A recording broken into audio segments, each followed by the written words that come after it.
And we're also learning more today about the role that Nancy Reagan played during her husband's time in office. Grover Norquist, host of One America's new show, Political Plots Revealed, sat down with Jim Kuhn, an executive aide to President Reagan. And we want to give you this inside look at how Nancy operated and how she kept her husband's agenda on track.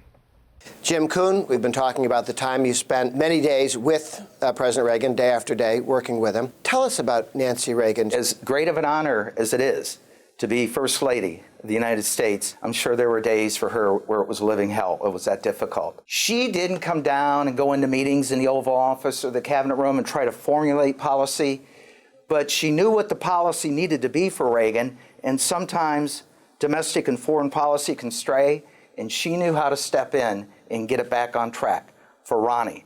She never referred to him as a president, never once in 8 years. It was always for Ronnie, for Ronnie.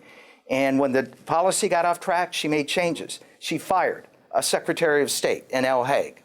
She fired a White House Chief of Staff in Don Regan because the policies were wrong. To the point that I don't think we would have made it without Nancy Reagan. She had played that big of a role. And let me just tell you real quick, she used to call down to my office, idle office between the Oval Office and the Cabinet Room, and there was a special line, WH1, that stood for White House 1. And when that line rang, it was always Nancy Reagan. And when you called, you went, oh boy. She wasn't calling you in the afternoon to say, hey, Jim, I just wanted to let you know you're doing a good job today. There was always something wrong, but it was never for her. It was always for Ronnie.